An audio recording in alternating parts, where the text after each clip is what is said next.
New Shoes by Susan Lynn Meyer, illustrated by Eric Velasquez.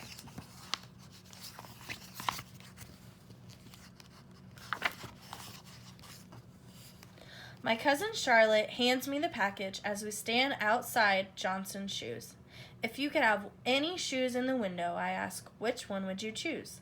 Those, Charlotte says, pointing to red sandals. What about you, Ella May? Today I chose sandal shoes. They'd be just right for back to school. But I know full well it's just wishing. Money's too tight for new shoes. When I get home, Mama opens a package. Winslow's shoes are in good shape, she says. She hands them to my brother Clayton. That's the way we always hand them down. Winslow's shoes goes to Clayton. Charlotte's goes to me. I clean Charlotte's old shoes, but when I put them on, they pinch my toes. I show Mama. Mama sighs. Well, we'll just have to scrape together money for new shoes. Shoes I pick out myself.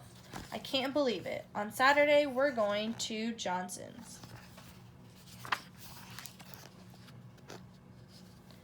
On Saturday morning, when we walk in, the bell jingles. Mr. Johnson looks our way.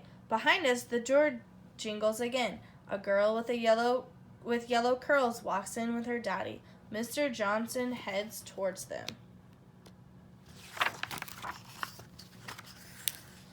Mama and I walk to the back of the store and stand against the wall. That blonde-haired gal tries on shoes, posing in front of the mirror.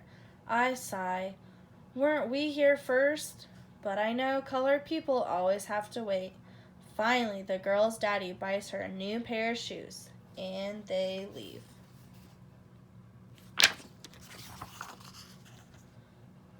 How can I help you now, Mr. Johnson says to us. I point to a display of saddle shoes. I want to try those on, sir, I say. I hear Mama suck in her breath. Oh, well, we'll do something different, Ella May, she says.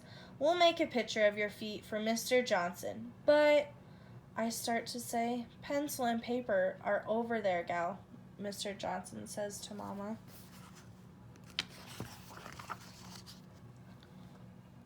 Mama traces my feet. Mr. Johnson takes the paper, comes back with the shoebox. Mama holds the shoes next to me. Mr. Johnson fidgets. Yes, I think these will fit, Mama says, and she counts out money. Rain is pouring down when we leave. Mama snaps open her umbrella. Mama, I say, can't colored folks try on shoes? Mama sighs.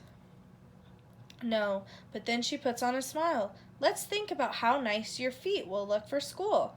I like my shoes, but it isn't fair that the other girl can try them on and I can't.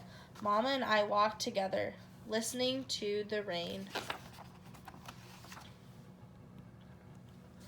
The next day in the schoolyard, I show Charlotte my shoes, but then I tell about what happened at Johnson's. Charlotte nods. That's happened to me too, she whispers. Even though I have new shoes, I feel bad most of the day. But then, during spelling, I have an idea. I tell Charlotte as we walk home. Yes, she says, I'll help.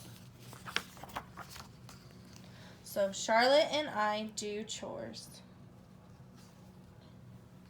We scrub, we pick the last green beans, we mind babies. Most folks say they can't pay much. Never mind, I say. We'll work for a nickel and a pair of outgrown shoes. At the end of the month, we line up the shoes on an empty shelves in the old barn next to our house. Charlotte scoops up the coins. I'll go buy the polish, she says. While she is gone, I clean the shoes with soft rags. Then I pull out all the dirty shoelaces. I wash them in lots of soapy water until the water squeezes off them clean. I hang the laces on the clothesline to dry in the sun.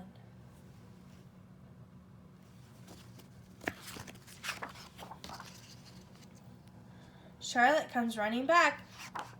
I call red, she says.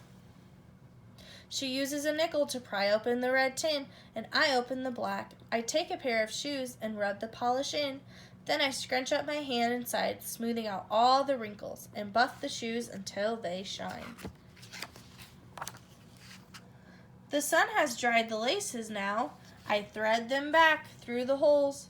Charlotte holds up the shiny red Mary Jane she has been buffing. Almost as good as new, she says proudly.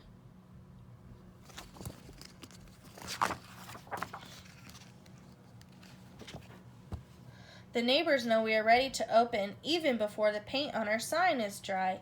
Ella May and Charlotte's shoes, it says price 10 cents and another used pair. Mrs. Douglas peeps in the barn door, holding little Laura's hand. Right behind them, I see more neighbors coming.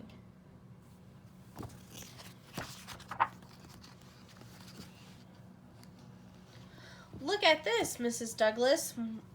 No need to go to Johnson's now. Then she hesitates.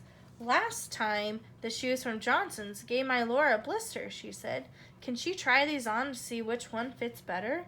Charlotte and I smile. We hold our heads up proud. Yes, ma'am, she can. I say loud and clear. In our store, anyone who walks in the door can try on all the shoes they want.